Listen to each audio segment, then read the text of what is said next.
Hello there guys, welcome back to Younes Talks Football, welcome back to a brand new video. I'm buzzing, I'm not going to lie, I'm buzzing. I'm very happy that Chelsea are back. I get to do a match preview. Welcome to the match preview for Chelsea versus West Brom, kicking off tomorrow lunchtime, 12:30 PM UK time is the kickoff. It's an early one. And I think it's an early one on purpose, obviously, because Chelsea are playing Porto on Tuesday. So we need to travel. The Premier League have given us the earliest slot possible. So that's nice of them. Cheers, Premier League. Now, before we get into today's preview, I'm going to ask you guys, if you are new, hit that subscribe button, hit that notification bell to be notified once I've uploaded. Don't forget to check out my Patreon, patreon.com/YTF for Younes React. My Q&A, which is uploaded and ready to be watched. So make sure you check that out. That was a lot of fun. So to those that asked questions, thank you so much. And the podcast, YTF podcast, new episode getting uploaded on Monday. So watch out for that one. And if you want 25% off any store-run products, go into the description. Discount code YTF25. Knock yourselves out. Now, Chelsea versus West Brom.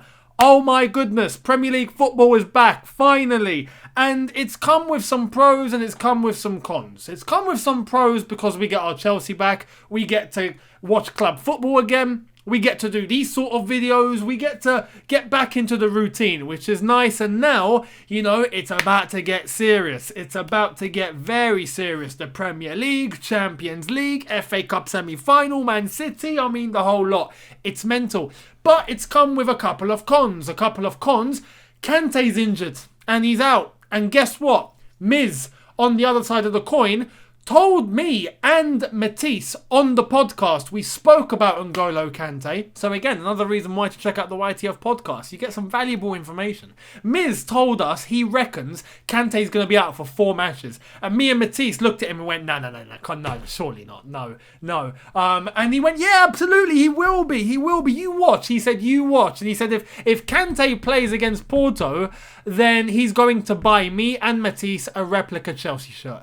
And now clearly that's not going to happen because Tuchel, in his press conference, has ruled Kante out for tomorrow and ruled him out for the first leg, Porto in Sevilla. So yeah, Kante's out. Flipping hell. He might be back for the second leg, but even Tuchel doesn't know the extent at the moment, doesn't even know if that's going to be a possibility. It's just unbelievable, and this is why I was a little bit, I'd say, peed off or angry, because when it happened, I just thought Didier Deschamps had no business calling up N'Golo Kante. But then again, it is what it is. And this is why I said at the time, international managers just don't care about clubs. They care about their own teams and vice versa. Everyone's for themselves. So it is what it is. But unfortunately, Kante misses out. Timo Werner had his miss for Germany, where he just put his head in his hands and he had no idea what he'd missed, and all of a sudden everyone is saying, my goodness, Timo Werner can't hit a barn door. Thomas Tuchel spoke about this in the press conference, and this is why I love Thomas Tuchel. This is why I'm so happy that Tuchel is our manager. Because my goodness, man, what a charismatic man we have in charge.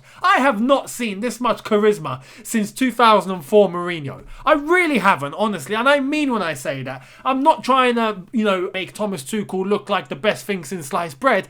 But to an extent, he is. I mean, just the words and his mannerisms and his job and what he does. It's just, everything is fantastic. It's fantastic. At the moment, he is the special one after the self-proclaimed special one. Let's have it right. He said in relation to Timo Werner that he has no worries that Timo Werner will score goals, that he's born to do it, that from 6 years old, he's been scoring goals. His mind and his muscles know what it takes to score goals. So it's automatic for Werner to score. And it will come. It's a matter of time. And I agree with that. But what Thomas Tuchel said, which made me laugh, and I'm sure if those of you that watched the press conference know it's made you laugh as well, is when he compared it to trying to get with a woman that you like.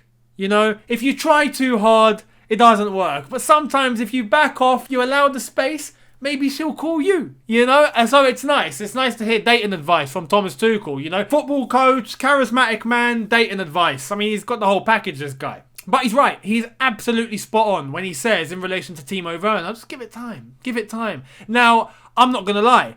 I'm a bit concerned. I'm a bit concerned that mentally he's affected and he's going to overthink and try too hard. And Thomas Tuchel kind of mentioned that because he said in training, Timo Werner wanted to do some extra finishing drills and Tuchel told him, no, you don't need to. You don't need to. Stop overthinking. Just go into the dressing room. Yeah, relax. Just don't think about it. Goals will come. You will get goals. Relax. So I like that.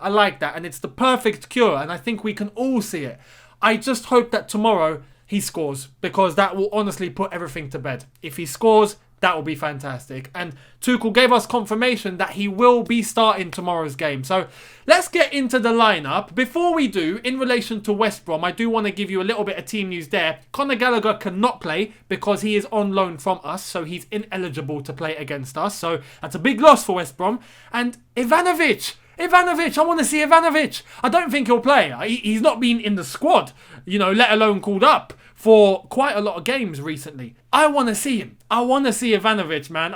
Even if it's just on the bench or just makes an appearance, I want to see Ivanovic back at Stamford Bridge, man. It's been ages. Champions League winner. We loved Ivanovic. He was great. It'll be nice to see him. So I hope he travels with the squad and he comes to Stamford Bridge just to say hi, even if he's not playing. So let's get into the Chelsea team and what 11 I think Thomas Tuchel is going to put out. So going with a formation of a 3-4-1-2, kind of 2-1-ish, because, again, we're going to have a hybrid, and I think you know who I'm going to say. But let's get started. Edouard Mendy in goal. Welcome back, Edouard Mendy. I think he had a good international break. I know Senegal have already qualified for the Africa Cup of Nations, so yeah, he's definitely in a good mood. So Edouard Mendy in goal. Now the back three is a little bit of an issue here because Thiago Silva is now available for selection. Yes, he is back. Thiago Silva has returned.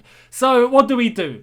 Do we think that he has to try and work for his place, which many think he doesn't have to? In all fairness, he doesn't have to. But my goodness, man, the Danish Maldini, Andreas Christensen. We can't just tell him, mate, you're on the bench. Relax. He's been doing great. He's been doing absolutely fantastic. So I'm torn here because as far as I'm concerned, Azpilicueta has to play. He's the club captain.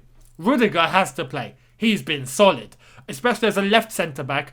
Christensen I wouldn't put on any side. I'll put Christensen in the middle. So it's between Christensen and Thiago Silva. I really don't know. Now, on here, and what I've decided to put down is Thiago Silva. And I'll explain why. I would put Thiago Silva just because it's a Premier League game.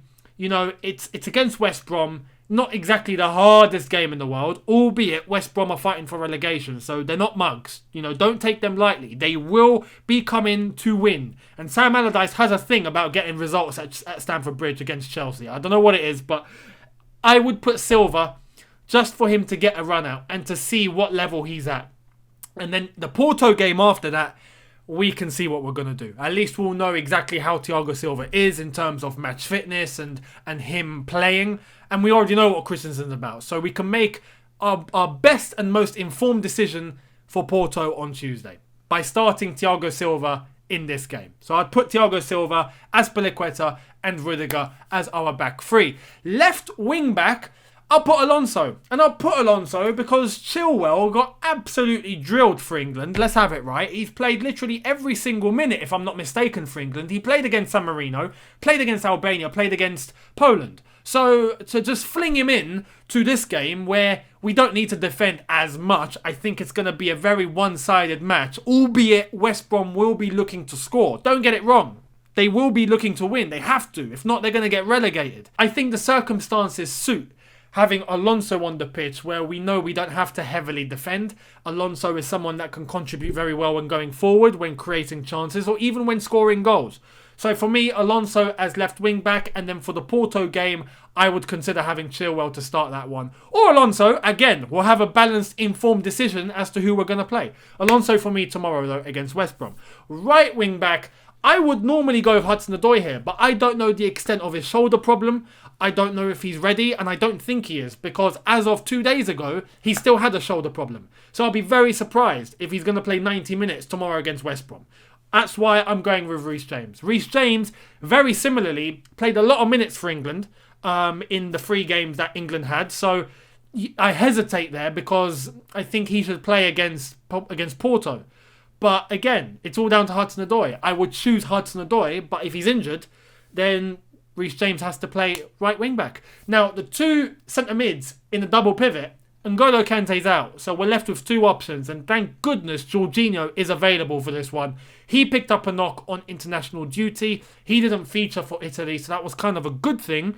He's going to play alongside Mateo Kovacic. Hands down, I think it's going to be best for the both of them to just think of attacking, combinations, quick passes, try and pick out the through balls, try and cause some momentum going forward, and hopefully create a lot of chances and hopefully goals, fingers crossed, because against West Brom that I feel are going to be quite defensive, especially under Sam Allardyce, we're going to be playing, I wouldn't say a low block. I don't think West Brom are going to park the bus, but they are going to be heavily defensive and trying to rely on a counter-attack. That's how I guess West Brom are going to play tomorrow, because if not, they know they're going to get exploited. So Jorginho Kovacic hopefully can play very, very well tomorrow and help us create quite a lot of chances. Now, we move into the...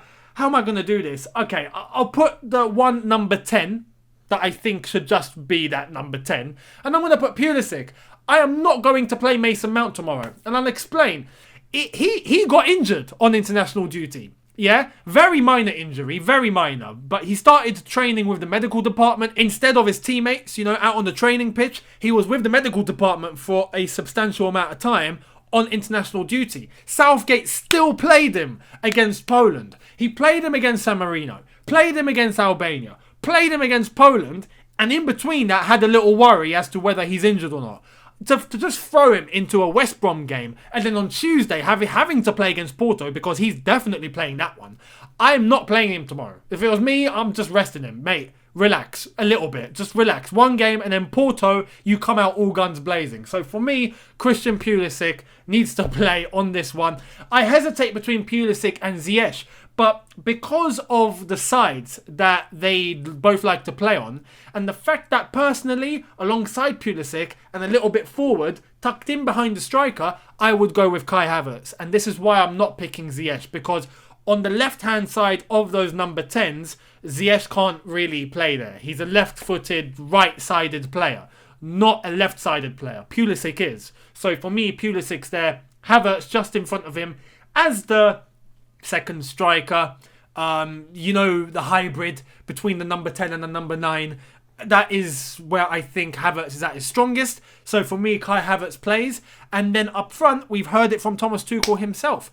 Timo Werner will be starting this game. So Timo Werner up top. And that is the 11. Fingers crossed Timo Werner scores, as I've said, because again, that will put everything to bed. But I feel that is a strong enough team and a most considerate team when looking to Porto and keeping one eye on that game, because that is on Tuesday. We're only going to have Sunday, Monday, and then Tuesday we play. One of those days we're flying out. So on Sunday we fly out to Spain. Monday, one training session or two training sessions. Probably not so heavy, keeping it quite light. And then on Tuesday, we play against Porto in the first leg. So it's going to be very hectic for the lads. So I think this is the best team to go with. Now, in terms of a score prediction, I'm going to keep it fairly low. I don't think it'll be a battering, but I feel like we can get a comfortable win. I'm going Chelsea 2, West Brom 0. At Stamford Bridge, I'm expecting a win. I'm expecting something comfortable. I'm expecting a dominant performance. Not too much to worry about, fingers crossed, in terms of West Brom. Hopefully we get the result. 3 points. Bob's your uncle. Thank you very much. We move on to the next game. Let me know what you think in the comment section below in regards to the 11. What 11 would you go with? What 11 do you think Thomas Tuchel would go with? Would you start Timo Werner? Or do you disagree with Thomas Tuchel starting Werner tomorrow because he's confirmed he will be starting? Would you go with another striker? Let me know in the comments. I would love to hear it. Hit the subscribe button if you are new. Hit that notification bell to be notified once I've uploaded. Don't forget to check out my Patreon, patreon.com/YTF for more exclusive Younes Talks Football content. Smash the like button if you did enjoy this video. Much appreciated.